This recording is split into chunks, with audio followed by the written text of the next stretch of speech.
Y'all have had a good week. Today we're going to be talking about a wedding. How many of you like to go to weddings? See, the women say, the men say, and not a single man hand went up. Not a single one. People don't, some people love weddings, and some people don't. Some people, they go for different reasons. Some of you are actually invited, and some of you crash weddings, and have crashed weddings in the past, maybe. But, sometimes you're just a plus one.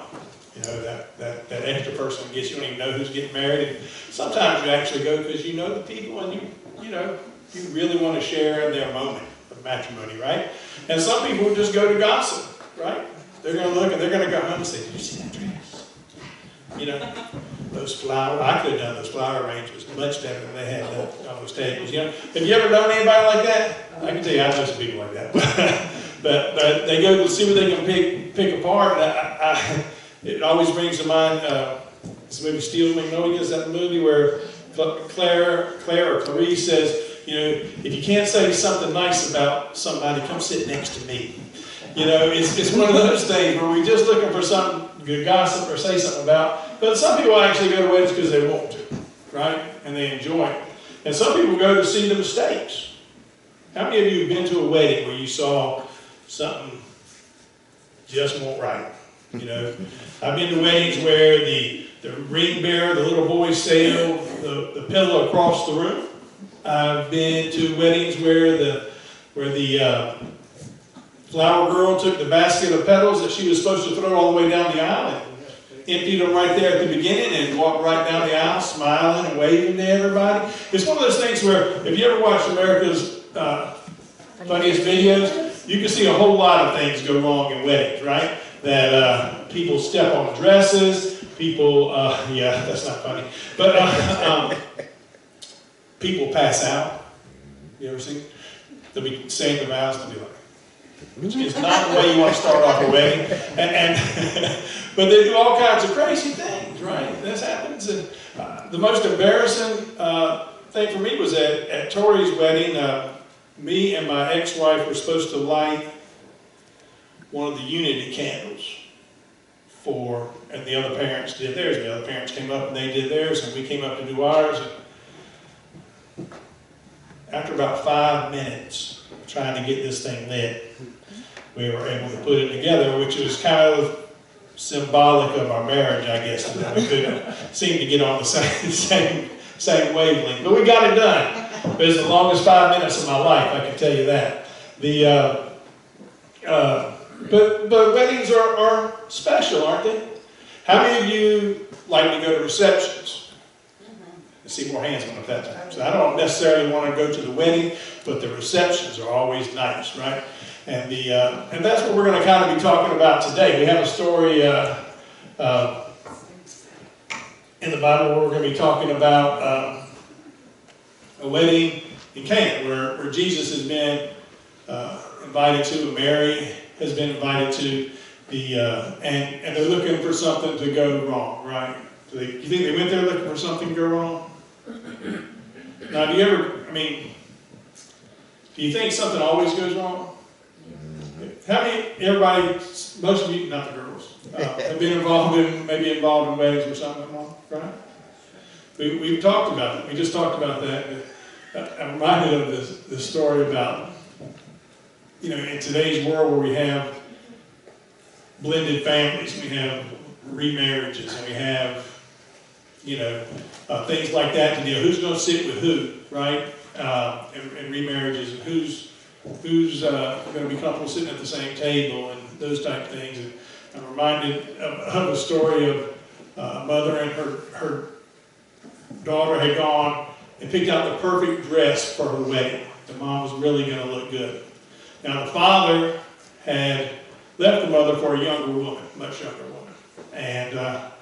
And about a week before the wedding, the woman went and bought the exact same dress that the mother had. And the daughter found out about it and went and asked the woman, my mom already has that dress. Can you go and return it?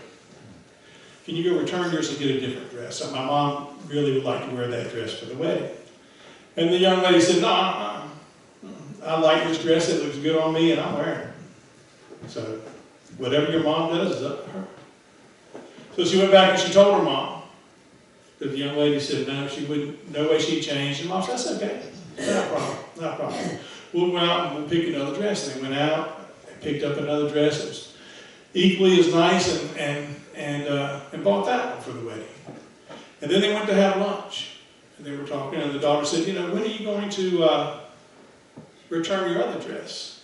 You know, there's no need to keep it. You're not going to be wearing it to any other events anytime, you know, soon. It'd be a waste of money. She said, oh, no, I'm not returning that dress. She said, I'm wearing it to the rehearsal dinner the night before the wedding.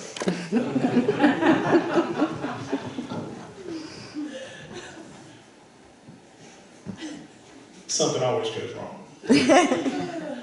And there's always going to be something to gossip about. But this wedding we're talking about, something did go wrong, but Jesus bails it out, doesn't he? You read the scripture reading, and basically what's happened here is Jesus and Mary, the disciples, are at a wedding.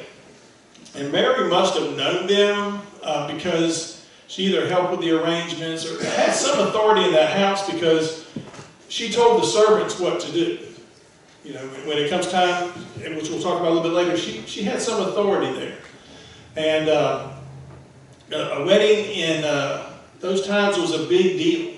You know, most people were pretty much everyday people. They weren't rich, but on these special occasions, these weddings were big feasts. Not like a reception here that lasts a few hours after the wedding. These were week-long events. Sometimes longer than that, where they would celebrate the bride and the groom at this big feast, this big party. The wedding, it says the wedding was on the third day, which is what? That's about the middle of the week, right? The reason that was done was to respect the Sabbath. So people could travel, who had to travel a little bit, could travel to the wedding or travel back home and still keep the Sabbath holy, right? So that's why, because you're like, a Wednesday wedding? Who has a Wednesday wedding? You know, that's not the day we have weddings. But that's why it was in those days that they had this. And the groom had sent out the invitations because the groom is the one who paid for it, the wedding at that time. It's a great tradition. I don't know why it changed. I'd like to have it changed back. As a father of two daughters, I think it would be helpful if the groom did pay for it. But the groom paid for it, so he's the one who would send out the invitations. And then, you know, they would ask about the reception as well. It's kind of like we do. You know, you get a card for the wedding, right? And then you get the other card that says if you're coming to the reception, especially if it's like a sit-down meal or something, it says, you know, RSVP by this date, because we need to know how much food and how much, you know, beverage, you know, of choice to have and that type of thing. And so they had probably gone out, again, if you're going to be feeding people for a week, you need to know how many people are coming, right? So they prepare. They prepare for this wedding. The big day comes, and they've had the wedding. Now they're having the reception, and the reception, like I said, goes on for about a week. And Mary comes to Jesus and says, "We're out of wine." They're out of wine. And I mean, can you imagine the horror? You know, the how bad that would be. What a calamity that would be for in the middle of this party to be out of wine. How embarrassing would that be for the bride and groom? Talk about gossip. They'll be talking about that for a long time. You remember you were at that wedding and they ran out of wine, and we had to leave and go home and get our own wine, and then 7-Eleven was closed, and so we had to go to the grocery store. It was just inconvenient. But I mean, it's a big deal. I mean, to us it may not seem like a big deal, but to them, where hospitality in that time was a big thing, it was a big deal that they would be out of wine. So she comes to Jesus and she says, "Hey, they're out of wine." And he's like, "Why are you bringing this to me? It's not my time. My time hasn't come yet. Why do you bring this to me?" And she said what mothers say. She ignores that, and she goes straight to the servants, and she said, "Whatever he says, do it."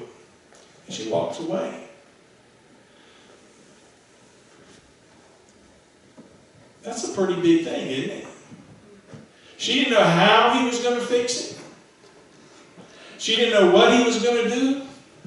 She just said, whatever he says, do it. You know, that's some good advice for us, isn't it? Whatever he says, do it. If he tells you to sing, do it. If he tells you to preach, do it. If he tells, I mean, it may not be perfect, it may not, but it'll be whatever he wants it to be, right? Right? You see, that's God's plan. So when Jesus or God is telling you and you're praying and he's telling you to do something, then just do it. Right? Like the Nike thing, just do it. But not just do it. Listen to what he's telling you. Right? Don't go out and do what you want to do. Do what he's leading you to do. Just do it. And the servants go, and what do? Put water in the jugs, right? And they're not just jugs. These things hold about 30, 40 gallons. This water that was already in these things is used for purification. In other words, you know, a lot of people had sandals, but they're walking around in dirt. There's no pavement there. There's no sidewalks there. They're walking around in dirt all day. Their feet are dirty. You know, remember when you were a child and you play outside barefoot and you come in, your feet were green, you know, that type of thing. Or if you played in the dirt, they were covered in mud or sand, that type of thing. So they would use that water to wash their hands and their feet after they had been traveling. And they don't stick their feet in there, so it's not that bad. But they would use that water from those jugs to clean their feet and their hands. So he says, take those jugs and fill them with water. And they do. Now that's about 120, 180 gallons of water they've just collected. And he says, now take that over to the maitre d' to test. The guy who's in charge of the banquet.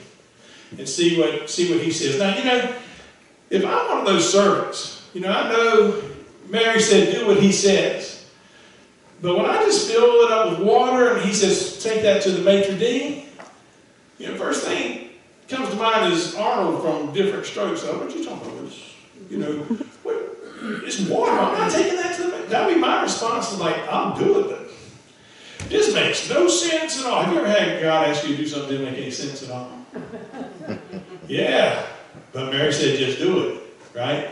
And we're supposed to just do what he says. So they did. They did what he said. They took the wine over to the maitre d' or the head person in charge and had him try it. And lo and behold, it wasn't water anymore. It was what? Wine. And he's good wine. Yeah, not just wine, good wine. The best wine that had been served at the banquet. And he thought, this is strange, because usually people serve the good wine first, and the bad wine, the Boone's Farm and stuff, they serve that at the end, when people can't even taste wine anymore because they've had so many, you know. So I heard somebody, you know what Boone's Farm is, so I know where y'all been. I know y'all grow up. That's right. Anyway, we're not going to go there. We're not going to talk about it. Anyway, so he serves them this stuff, and it's just opposite of what it should be, isn't it? And he goes and he compliments him. He says, you know, you did this backwards. You know, he goes and tells the groom, you know, you kept the best for last, and this is like really good wine. This is good stuff. Most people serve this at the beginning. And you know what that tells me? He had no idea what had just happened, did he? He didn't know how that good wine had gotten there.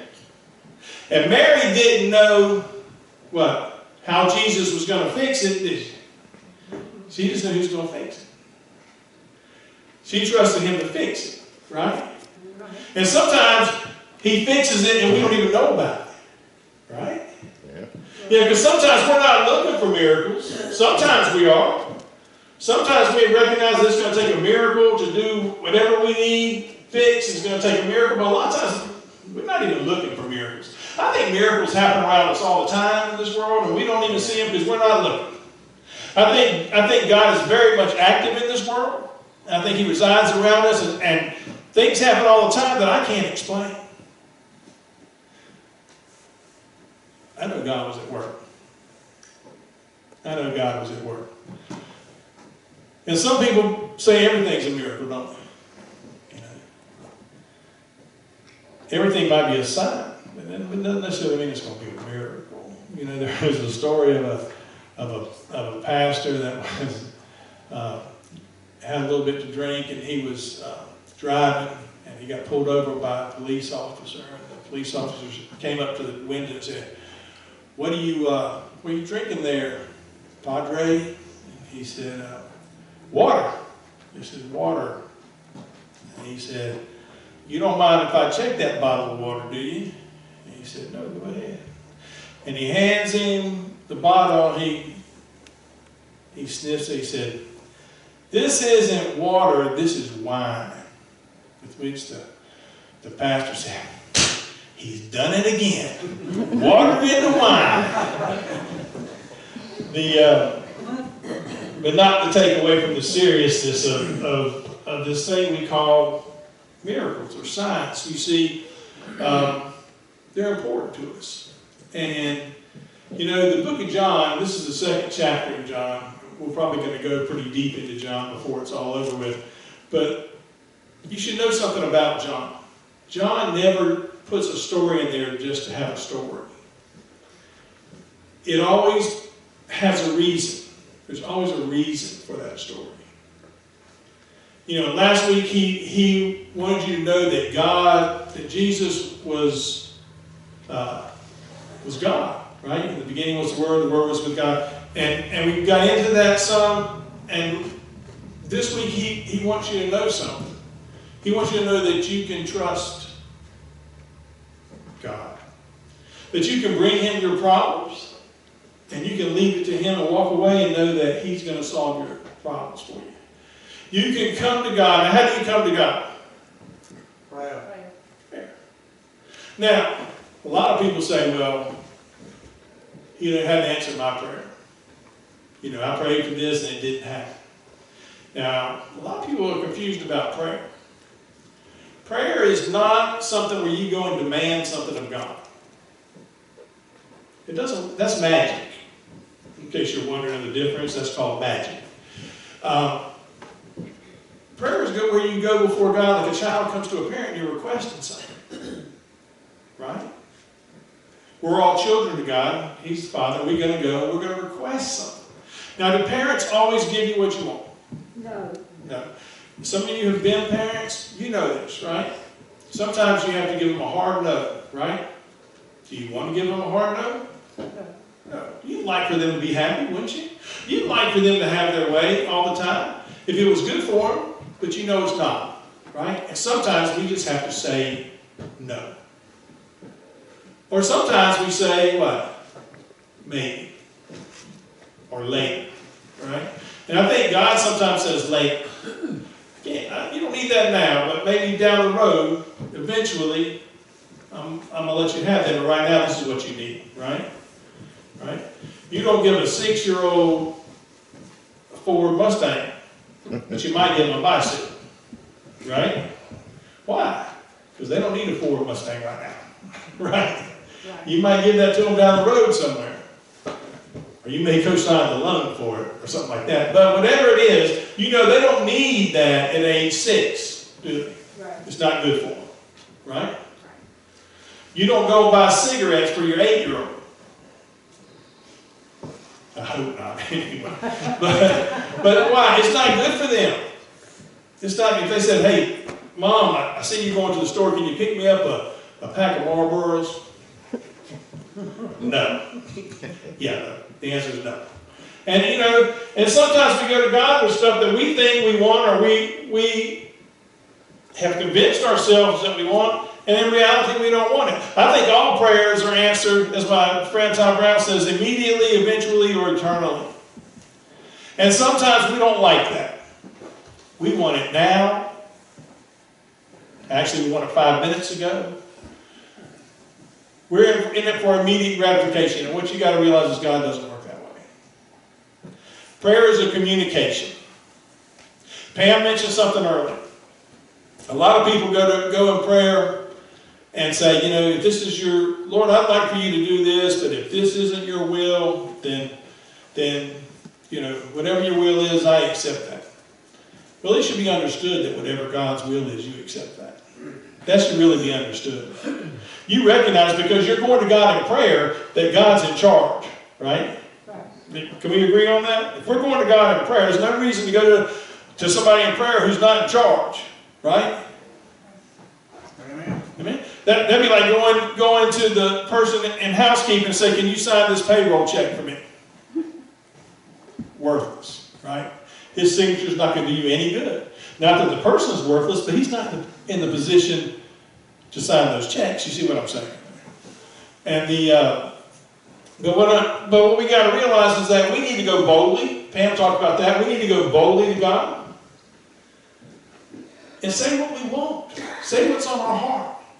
But with the understanding that it may not be answered in the way that we ask for it to be answered. And in our mind, we have to be able to give it to God and say, you know, I'm accepting of your will. And that's understood. But what I'd like to say to you is this. I would really like for this person to be healed. Or I would really want for this person to be restored. Or I'd like to pray for this person's spirit or their finances. Or sometimes you just want to pray for yourself. And then you got to wait for what? Answer. Do you just state what you want and walk away? You keep asking, but here's the thing most people do. And I'm not trying to make fun or condemn anybody. They come and they say, dear God, you know, I really wish we could do something about this situation, that you would help this person out financially. And I'll see you tomorrow. And they walk away. In other words, I've come to you and said what I wanted to say, and that's the end of the conversation, and I don't want to have any more conversation with you. I don't want you to respond to me and say, well, you know, maybe if you went to the church and asked them to raise money. You never heard that when God came back to you as an answer to your prayer. You see, because you were done. You said your part and you were done. You know, how many of you have one-sided conversations with your spouse? Don't raise your hand. But that doesn't work well, does it? If one party is the only one who talks, that doesn't work well. It works well in the army, but it doesn't work well in marriages or in relationships. Okay, you need to communicate, right? Even if it's already understood. You know, from time to time, me and Pam will help the kids out, and it's understood that it's okay, right? It's understood no matter which one of the children, that if we can help them and they need help, we'll help them.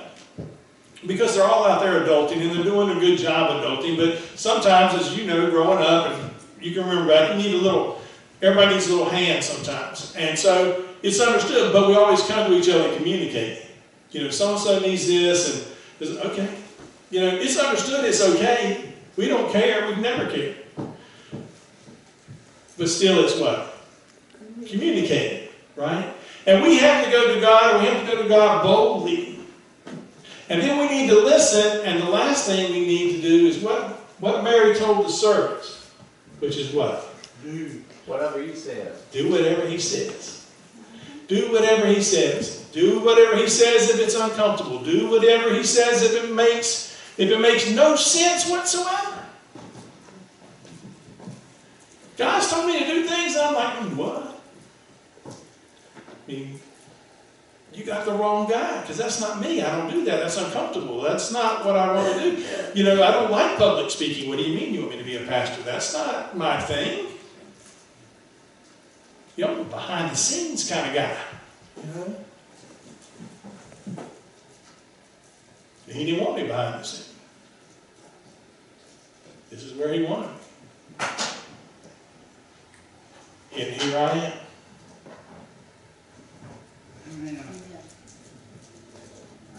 But what's he telling you to do? Have you listened? How do you know what to go and do if you're not listening? If we're only asking and not listening. If we're people who just present lists to God and don't listen for answers from God. What kind of children are we? You know, it's something that we all have to reconcile. And for some of you, it may not be a problem. Some of you may already be doing that. And God bless you. Keep on. And some of us may have used to have done that, but now we've kind of slipped because we just don't have enough time. And I'd say to you, you need to make time. And then some of us have never done that. And I would tell you, you need to start. Because when you do, you're going to experience God in a whole new way. It's going to blow your mind. It really will. And if you open your eyes to miracles or signs, you'll see them. If your eyes are like this with blinders on, you'll never see them. You know, what does John tell us this took place for? Did you hear it in there? Did you hear in the scripture what he said? He said it was to give God glory, but he also said it is a sign unto you. What do signs do? Give you direction. Tells you where to go, right? Signs point us somewhere. Right? Sign says, do not enter here. So we know we got to go somewhere else, right? Sign says, stop. We should stop, not slow and go. We should stop, right? Signs point you somewhere, don't they? Yep. So where is he pointing us to? He's pointing us to know that we can trust God. That you can bring your solution, your problem, to Jesus, and he'll have a solution for you. It may not be the solution you wanted. It may not end the way you wanted it to. But we can trust God that it's going to turn out the way it needed to. And though we may not understand it, the wine sure is going to be good. Amen. And it's going to surprise us, isn't it? And if we have our eyes open and if we've been listening and we've been following his directions, we're going to see things and feel things and hear things that we're just not going to believe. I can tell you this because I've witnessed it so many times. God will never let you down. He's a keeper of his promises. And no matter what you're going through, he'll be right there with you. I'm going to end telling you this. I don't know where your wine glass is. Maybe it's empty. Maybe it's half empty or half full, depending on how you look at it. Or maybe it's filled. I don't know. You know. You're the best judge of you, aren't you? But I encourage you to reflect. To reflect this week and see the signs, the miracles that Jesus will perform in your life. If you will only take time to listen and to do. Listen and do. Say it with me. Listen and do. You see, that's the key. If we can do that, we will be surprised beyond our imagination. And all God's people said, amen.